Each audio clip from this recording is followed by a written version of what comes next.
인터넷, 유튜브, TV 뉴스를 보다 보니까 내로남불이라는 얘기를 많이 하는 거예요. 내로남불. 그래서 이게 무슨 뜻인지 처음엔 몰랐어요. 내로남불이 무슨 사자성어인가? 그게 무슨 뜻이냐면 내가 하면 노맨스, 남이 하면 불륜이라는 뜻. 한국 사람은 참 표현을 잘하는 것 같아요. 그런데 사실 다 모두 그런 마음이잖아요. 다 내가 하면 노맨스고 남이 하면 불륜이잖아요. 내가 하면 그러니까 괜찮고 남이 하면 괜찮지 않은 말인 거죠. 같은 일이에요. 분명히 같은 사건이고 같은 일인데 어떻게 누가 그것을 바라보느냐 행하느냐에 따라서 해석이 달라지는 거잖아요. 사실 같은 일이잖아요. 그죠? 근데 내가 하면 그게 로맨스가 되는 거고 똑같은 일을 남이 하면 불륜이 되는 거잖아요. 그러니까는 간단히 다시 설명하면 그 이슬람의 IS 무장단체가 행하는 거는 똑같잖아요. 그죠? 그러면 미국의 입장에서 보면 그게 뭐예요? 테러예요. 근데 이슬람 단체로 보면 영웅투사잖아요. 똑같은 일인데. 내가 하면 노맨스고 남이 하면 다 불륜인 거예요. 다 해석이 다 다른 거예요. 똑같은 거지만. 근데 우리도 무엇인가를 행할 때 보면 다 내가 하면 로맨스고 남이 하면 불륜이에요. 다 그런 마음으로 있어요. 그 마음이 우리 인간의 마음이에요. 이 얘기를 다르게 얘기하면 뭐냐면요. 같은 행동이지만 해석이 다 다르잖아요. 그것이 뭐냐? 종이 한 장 차이라는 거예요. 어떻게 시각을 바라보느냐. 그래서 전도서에서나 잠언에서나 의인이나 어리석은 자나 똑같고 지혜자나 우매한 자나 똑같다는 거예요. 볼다를 게 없는 거예요. 종이 한 장 차이인 거예요. 하나님 보시기에는 그게 그렇게 중요한 일이 아닌 거예요. 그러니까. 전도서나 잠언서에 또 보기를 가난한 사람이나 부자나 별반 차이가 없어요. 그러니까. 별반 차이가 없어요. 다 똑같은 거예요. 100원을 갖고 있는 사람이 있어요. 그러면 10원 갖고 있는 사람이랑 옆에 붙으면 100원 갖고 있는 사람은 뭐예요? 부자예요. 그잖아요. 근데 100원 갖고 있는 사람이 100만 원 갖고 있는 사람이랑 옆에 있었어요. 그럼 이 사람은 가난한 거예요. 이 사람이 100원 갖고 있는 건 똑같은데 어떻게 보느냐에 따라 이 사람은 부자가 되고 가난한 사람이 되는 거예요. 그러니까 종이 한 장 차이예요. 어떻게 보느냐. 시각이 중요한 거예요. 근데 우리의 시각은 어때요? 내로남불의 시각이에요. 우리는 항상 내로남불의 시각이에요. 내가 하면 로맨스, 남이 하면 불륜이에요.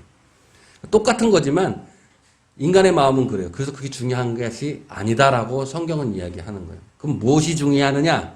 하나님이 보시기에 어떠냐가 중요하다는 거예요. 부자든 가난하든 내로남불이든 하나님 보시기엔 다 똑같아요. 그 말은 어떤 말이냐면 또 모든 일이 그러니까 모든 말에, 모든 행위에, 모든 일에, 모든 판단에 하나님 손에 달려 있다라는 의미예요. 그 의미가. 그러니까 내 인생이, 내 삶이 내 중심으로 내 생각대로 움직이는 것 같지만 그거는 별반 다름이 없다라는 거예요. 하나님의 손에 의해서 달려져 있다라는 거예요. 내 인생은. 여러분 그것을 오늘 믿으시길 바랍니다. 근데 더 중요한 착각이 하나 있어요. 이 착각 속에서. 내로남불 착각 속에서 더 중요한 착각이 뭐가 있냐면 내가 해야 할 일을 내가 해야 할 줄 모르고 있을 때에 대한 착각인 거예요. 그러니까 이 일은 내가 하는 일이 아니라 네가 해야 할 일이라고 또 착각한다는 거예요. 우리 인간은. 그 첫 번째가 뭐냐면 손해보는 일에서 그래요. 손해보는 일. 자, 잘 생각해 보세요. 예를 들어서 한 달에 어떤 사람이 1,000만 원을 벌어요. 여러분 다 1,000만 원씩 벌죠? 할렐루야? 아멘 하는 사람 한 달마다 1,000만 원씩 벌 줄로 믿습니다. 여러분 한 달에 1,000만 원씩 버는 사람이 있어요. 근데 어떤 사람은 한 달에 2,000만 원을 버는 사람이 있는 거예요. 근데 이 어떤 사람, 이 2,000만 원을 버는 사람은 참 착해요. 참 착해가지고 이 사람이 이렇게 한 달에 1,000만 원 버는 사람한테 이야기하는 거예요. 우리 사회를 위해서 불쌍한 사람들을 위해서 우리 500만 원만 있어도 생활을 충분히 할 수 있으니까 우리 내가 2,000만 원 보니 내가 1,500만 원을 내가 기부할게. 다 같이 너는 1,000만 원 보니까 500만 원 있으면 생활하니까 너는 500만 원만 기부하고 나는 2,000만 원이 500만 원만 생활하니까 1,500만 원 내가 기부할게. 다 같이 우리 이렇게 기부하자. 라고 이야기하면 우리는 어떤 생각이 들까요? 1,000만 원 버는 여러분들은. 그래, 좋아!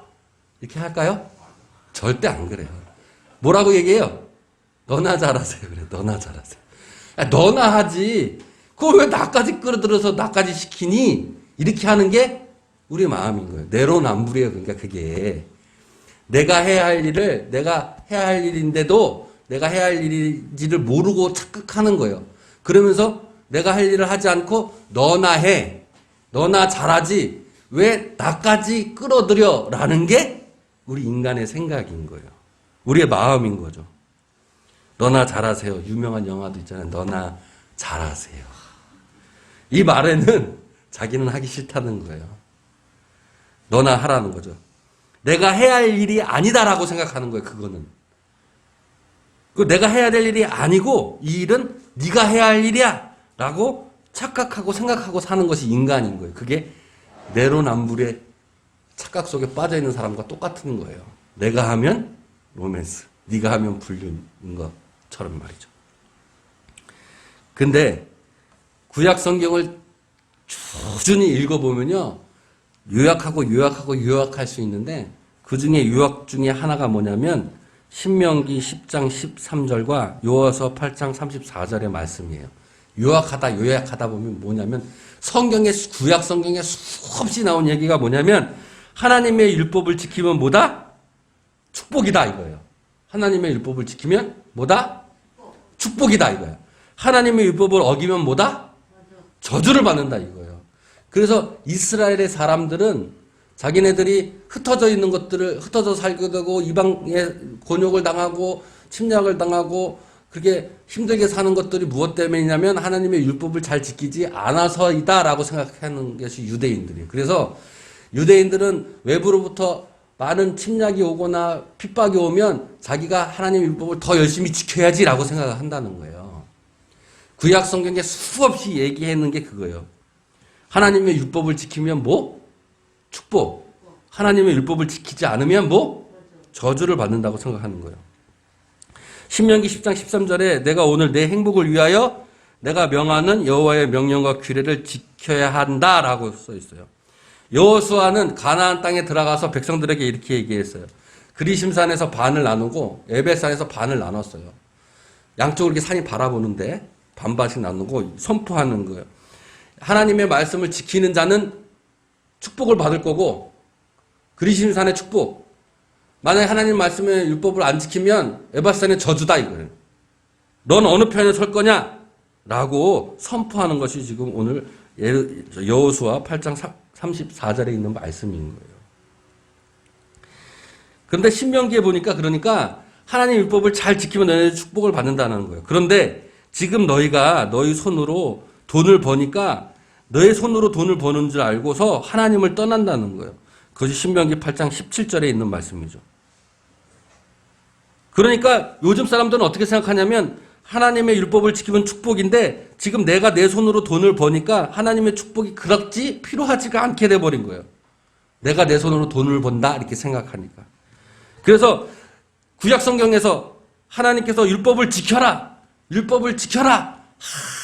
계속 끊임없이 말하는데 이스라엘 사람들은 어떻게 생각했냐면 너나 잘하세요 이런다. 너나. 나는 내 손으로 지금 돈을 버니까 나는 지금 부족함이 없어. 그러니까 너나 잘하세요 라는 거예요. 인간의 마음이 그래요, 여러분. 여러분은 안 그럴 것 같으세요? 여러분 2천만 원 버는 어느 사람이 500만 원 환원하자고 하면 환원하시겠어요? 절대로 그렇게 못해요.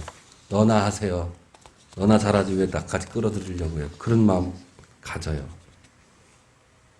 그러니까 내가 지금 여태까지 잘 먹고 잘 사니까 나에게는 아무런 영향이 없으니까 그냥 너나 잘하는 거예요. 잘하라는 거예요. 나랑 아무런 상관이 없다라는 거예요. 그게 바로 내가 해야 할 일이 아니라 그건 너가 해야 할 일이야. 내가 하나님의 율법을 지금 지킬 필요가 없으니까 그냥 너가 해야 할 일이야. 라고 이야기한다는 거죠. 그러니까 우리는 내로남불 속에서 내가 해야 할 일을 무엇인지를 알지 못하는 착각에 빠져 있는 거예요. 그리고 만약 또 내가 이 일을 내가 해야겠구나라고 알았더라도 남에게 미룬다는 거예요. 내가 할 일을 여러분 알았어요. 그런데 이거를 이건 내가 할 일 아니야. 너나 해. 하고 남에게 미루면 어떻게 돼요? 그 인생이. 세상에 살면서 그 인생이 어떻게 되겠어요? 못 살게 되는 거예요. 실패한 인생이 되는 거예요. 축복을 못 받는 거예요. 저주를 받는 거예요. 그러니까 하나님의 율법을 잘 지키면 축복, 하나님의 율법을 잘 지키지 않으면 저주라는 게 단순히 그런 의미가 아니라 네가 해야 할 일을 네가 지금 알고 해라라는 거예요. 그걸 너나 잘하세요. 나는 아니에요. 내가 할 일이 아니에요. 라고 하면 뭐예요? 실패한 인생 저주받는 거랑 똑같은 거예요. 그러니까 그걸 아셔야 되는 거예요. 여러분이 해야 할 일을 바로 알아야 돼요. 그리고 여러분이 해야 할 일을 알고 그것을 남에게 미루지 말고 내가 그 일에 충실하게 살아야 되는 거예요.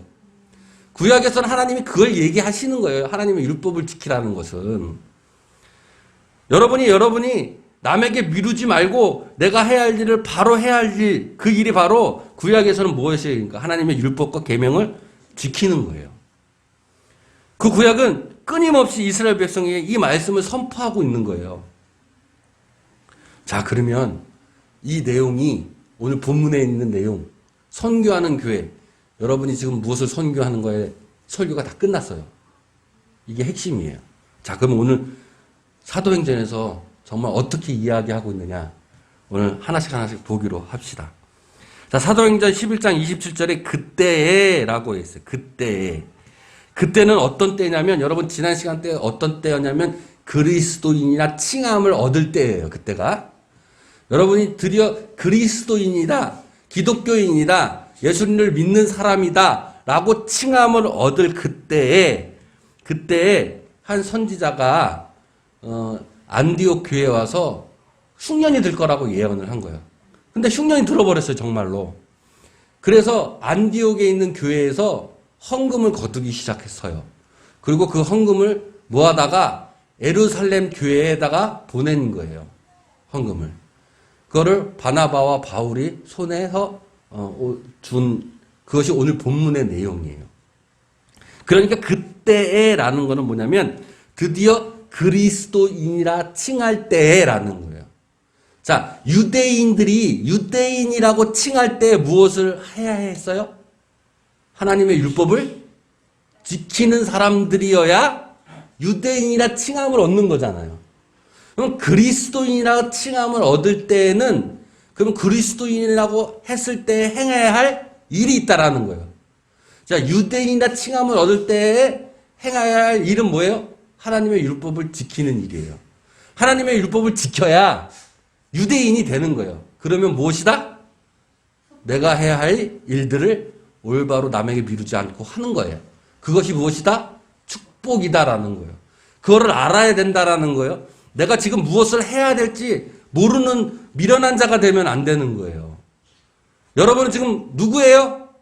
그리스도인이에요. 그러면 그리스도인으로서 내가 지금 무엇을 해야 할지를 알아야 되는 거예요. 내가 해야 할지를 알고 그것을 해야 돼요. 그것을 하면 뭐예요? 축복인 거예요. 그것을 하지 않으면 뭐예요? 저주인 거예요. 유대인이라 칭함을 얻었을 때 유대인들이 하나님의 말씀을 행하면 축복이고 유대인들이 하나님의 율법을 행하지 않으면 저주이듯이 이제 신약에 와서 이제 예수 그리스도를 통해서 교회가 세워지고 그들이 드디어 그리스도인이나 칭함을 받았을 때 이제 해야 할 일을 지금 이야기하고 있는 거라는 거예요. 이들이 행한 일들이 뭐였어요?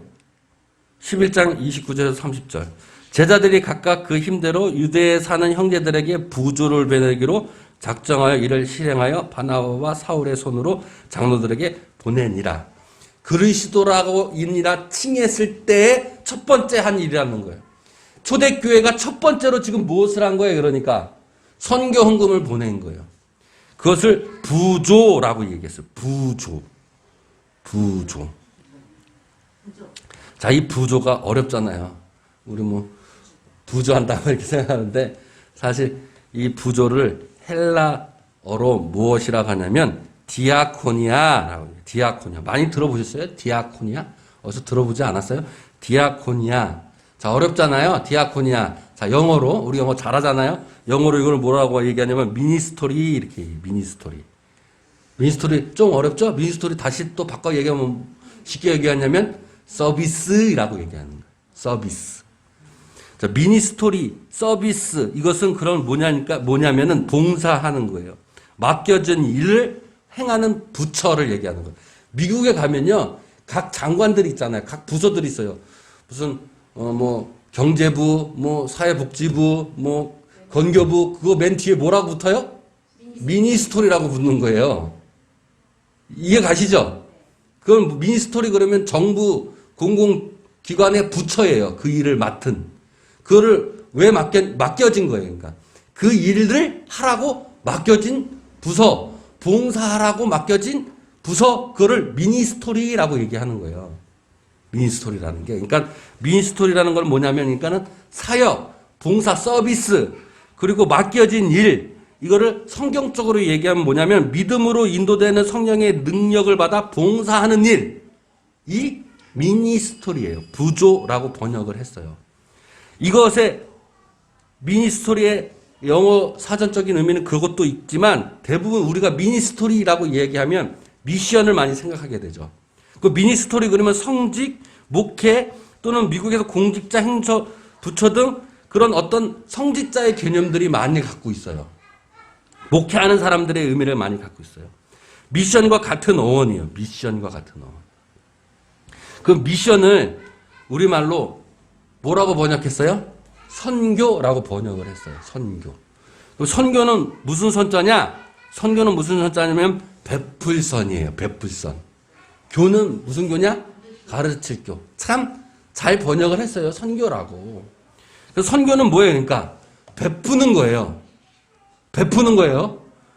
그러니까 봉사와 헌신을 하는 거예요. 그것을 선교라고 이야기하는 거예요. 자, 정리해 봅시다.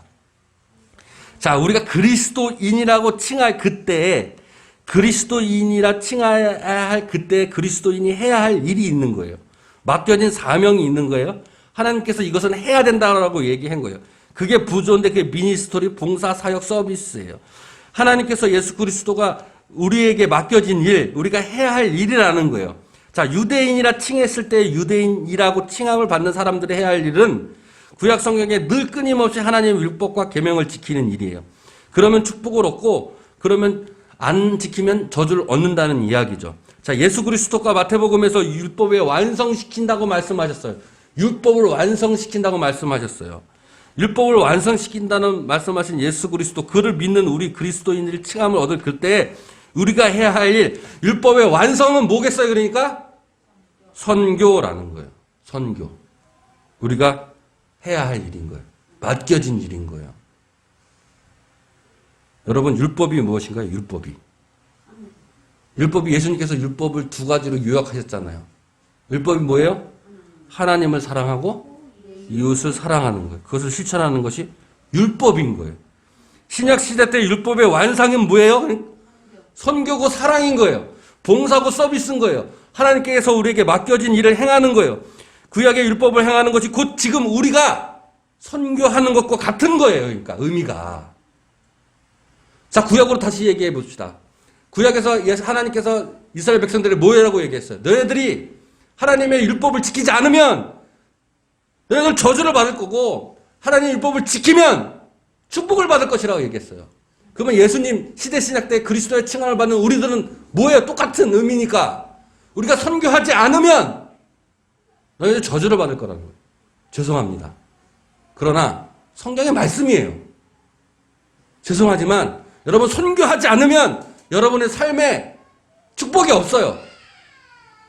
죄송하지만 그리스도인이나 칭함을 받는 사람은 해야 할 일, 내가 이거를 해야겠구나 하는 일은 선교인 거예요. 하나님의 율법을 지키는 것이 곧 지금 시대에서 선교를 하는 거예요. 그 선교가 뭐예요? 서비스예요. 하나님께 맡겨진 일이에요. 봉사하는 일이에요. 헌신하는 일이에요. 여러분, 또 하나의 오해가 있어요. 선교라는 말을 쓰면 오해를 많이 합니다. 미니스토리, 미션, 내가 하는 거 아닌 것 같아요. 교회나 목회자가 하는 것 같아요. 나랑 상관없는 것 같아요. 너나 뭐예요? 잘하세요 하는 거. 구약의 이스라엘 백성들이 율법을 지키라고 얘기했을 때 뭐라 그랬어요? 너나 잘하세요라. 오늘 이 시대에 교회에서 선교하자 얘기하면 이건 내가 하는 것 같지 않아요. 이거는 꼭 목회자가 해야 될 것 같고, 꼭 장로님이 해야 될 것 같고, 꼭 권사님이 해야 될 것 같고, 꼭 선교사가 해야 될 것 같아요. 여러분 그런 생각 안 드셨어요? 선교는 내가 해야 될 게 아니라고 생각해요. 너나 잘하세요. 두 번째로 오해가 뭐가 있냐면 선교라고 얘기하면 꼭 전도해야 되는 것 같은 생각이 들어요. 내가 안 믿는 사람들을 전도해가지고 교회를 끌고 오는 게 선교다라고 생각하는 오해가 있다는 거예요. 선교는 물론 전도도 선교에 포함되어 있는 거예요. 그러니까 선교의 안에 전도라는 게 있는 거예요. 근데 선교 이꼬로 전도는 아니에요. 포함하고 있는 거예요. 선교는. 선교는 아까 전에 뭐라 그랬어요? 베푸는 것, 서비스, 하나님께 맡겨진 거예요. 그것이 전도일 수도 있고 다른 것일 수도 있어요. 서비스 봉사하는 것일 수도 있어요. 물론 헌금하는 것도 있어요. 내가 하지 못하는 거를 다른 사람에게 하라고 물질적으로 후원해 주는 역사도 있어요. 그리고 내가 나가서 하는 일도 있어요. 여러분 두 가지 오해를 하시지 마시길 바랍니다. 선교는 내가 하는 것이지 결코 교회나 목회자나 선교사가 하는 게 아니에요. 아멘. 구약의 율법에 구약의 말씀 속에서 이스라엘 백성들이 하나님의 율법을 지켜라. 하나님의 율법을 지키면 축복이다라고 얘기했을 때 너나 잘하세요. 율법사나 하세요. 제사장들이나 하나님 율법을 계명을 지키세요. 선지자나 하나님 율법을 지키세요. 라고 생각했던 거랑 똑같은 거예요. 오늘 이 시대에. 선교합시다. 라고 하면 목사님이나 하세요. 권사님이나 하세요. 장로님이나 하세요. 선교사나 하세요. 나랑은 상관없는 일입니다. 라는 같은 거예요. 그러나 하나님 율법을 지키는 것과 하나님의 선교를 하는 것은 같은 의미인 거예요. 우리가 그리스도인이기 때문에 행해야 할 일이 있는 거예요. 유대인이기 때문에 행해야 할 일이 있는 거예요. 유대인이 하나님의 율법을 지키지 않으면 유대인이라 말할 수 있어요? 말할 수 없는 거예요. 그리스도인이 선교를 하지 않으면 그리스도인이라 말할 수 없는 거예요. 선교는 전도만 하는 것이 선교가 아니에요. 또 얘기하지만 선교 안에 전도라는 한 가지의 은사가 있는 것뿐이에요. 결코 네가 하는 것이 아니라 내가 하는 거예요. 봉사하고 헌신하고 서비스하는 거예요. 하나님께 맡겨진 것들을 하는 거예요. 그런데 하나님께서 맡겨진 것들은 다양해요. 하나님이 여러분에게 주신 달란트는 다양하다는 거예요. 고린도전서에 성령은 하나지만 은사는 다 다르다고 말씀하셨잖아요. 여러분에게 주어진 하나님의 사명 맡겨진 일이 각 부처가 다 다른 거예요. 미션 다 다른 거예요. 어떤 사람에게는 말씀에 은사를 주신 분도 있고 어떤 사람에게는 헌금에 은사를 주신 분도 있어요. 내가 헌금을 많이 하고 그걸 통해서 선교를 하겠다고 생각하시는 분들에게는 하나님께서 더 물질의 축복을 더 부어주시는 거예요. 내가 말씀을 전하는 선교를 하겠다. 그 말씀을 선포를 하겠다. 그 말씀의 선포를 더 은사를 더 부어주시는 거예요. 여러분이 어떤 선교 맡겨진 어떤 것에 따라서 하나님께서 그것을 더 부어주신다는 거예요. 왜냐? 하나님의 율법을 지키는 것과 같기 때문에. 오늘 질문합니다. 당신에게 맡겨진 사명, 하나님이 여러분에게 주신 달란트, 여러분의 선교는 무엇입니까? 사도행전 11장 29절 30절 맨 처음에 제자들이 각각 그 힘대로 유대에 사는 형제들에게 부조를 보냈다 했어요. 각각 무엇대로? 그 힘대로. 여러분 각각 여러분의 힘대로 부조하시길 바랍니다. 헌금하시길 바랍니다. 헌신하시길 바랍니다. 밖에 나가서 봉사 서비스 하시길 바랍니다. 헌금 돈뿐만 아니라 흉년에 힘들어하는 그 유대 사람들에게 필요한 모든 것들을 그들은 부도를 통해 선교를 통해 봉사와 헌실, 헌금을 보냈어요. 첫 번째 행했던 일들인 거예요. 선교하는 교회는 전도하는 교회를 품고 있는 거예요. 선교하는 교회는 그래서 지역사회를 위해서 봉사하는 교회인 거예요. 여러분이 나아가서 선교사가 되어야 되는 거예요. 직장터에서 여러분이 선교사가 되어야 되는 거예요. 그들에게 봉사해야 되는 거예요. 저도 우리 교회가 이 지역사회를 위해서 무엇을 봉사해야 되나 기도하고 있습니다. 또 내 자신도 이 세상에 나아가서 사회생활을 하면서 무엇을 봉사해야 되는지, 무엇을 그들에게 헌신해야 되는지 기도하고 있어요. 그래서 여러분, 첫 번째는 사회에서 내게 맡겨진 일이 무엇인지를 알고 충실히 행하며 그 사회에서 여러분 봉사하는 선교의 사명을 감당하시는 그리스도인이 되시길 부탁드립니다. 그럴 때 하나님께서 축복해 주시는 거예요. 다시 말씀 주시면 그럴 때 축복해 주시는 거예요. 미안하지만 하나님의 맡겨진 선교를 하지 않으면 저주예요. 하나님의 맡겨진 선교를 하면 여러분 축복이에요. 헌금을 하는 선교의 사명을 맡으면 헌금을 하면 그 헌금보다 더 많은 축복을 주시는 거예요. 말씀을 전하는 그런 사명을 하면 그 말씀의 축복을 더해 주시는 거예요. 그게 내가 돈을 벌려고 100원 했더니 뭐 10만 원 주셨다 이런 의미가 아닌 거예요. 그런 의미랑 다른 거예요. 전혀. 두 번째로 착한 행실로 세상 사람들에게 빛이 되어야 돼요. 그게 서비스잖아요. 그게 성경인 거예요. 세 번째로 교회 예배와 헌금을 통해 말씀을 전하고 선포하며 물질과 헌금을 보내는 우리 교회가 되기를 원합니다. 여러분의 선교 속에서 하나님의 축복이 있을 줄 믿습니다. 하나님의 계명을 지키는 자 축복이 있는 거예요. 하나님의 선교를 행하는 자 여러분 축복이 있는 거예요. 오늘 처음 잠언 말씀처럼 너희 행복을 위하여 하나님 계명을 지키라고 했어요. 그렇지 않으면 헛되다. 행복과 평안과 천국이 우리 마음속에 우리 삶 속에 없다라고 말씀하고 계시는 거예요. 여러분의 행복을 위해 하나님의 선교를 행하시는 여러분이 되셔서 여러분 선교를 행할 때마다 하나님이 축복에 축복을 더하여 주실 줄로 믿습니다.